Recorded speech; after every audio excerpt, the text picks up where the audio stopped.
Hi friends, இந்த வீடியோவில் 12th standard zoology புக்கில் இருக்கக்கூடிய ஒரு சில இம்பார்ட்டன்ட் கொஷின்ஸ் மட்டும் பார்க்கலாம். விந்தணுக்கள் எவ்வளவு நேரம் பெண்ணின் இனப்பாதையில் உயிருடன் இருக்கும்? 72 மணி நேரம். பெண்களில் பிரசவத்திற்கு பிறகு எத்தனை வாரங்களில் மாதவிடாய் சுழற்சி மீண்டும் துவங்குகிறது? 6 முதல் 8 வாரங்களில். குழந்தைகள் பால் குடிப்பதால் பிட்யூட்டரி சுரப்பி தூண்டப்பட்டு எந்த ஹார்மோன் உற்பத்தி அதிகரித்து பால் உற்பத்தி உயர்கிறது?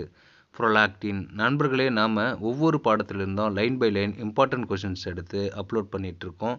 இது யாருக்கெல்லாம் யூஸ் ஆகும் அப்படின்னு பார்த்திங்கன்னா, UGT of zoology, PGT of zoology, NEET, TNPSC போன்ற எக்ஸாம் எழுதுகிறவங்களுக்கும் 11th மற்றும் 12th படிக்கக்கூடிய மாணவர்களுக்கு இது 100% மார்க் எடுக்கிறதுக்கு ரொம்பவே யூஸ்ஃபுல்லாக இருக்கும். நீங்கள் லெசனை படிக்கிறதுக்கு முன்னாடி இந்த லைன் பை லைன் இம்பார்ட்டன்ட் கொஷின்ஸை படிச்சுட்டு நீங்கள் லெசனை படிச்சிங்கன்னா உங்களுக்கு ஈஸியாக புரியும்.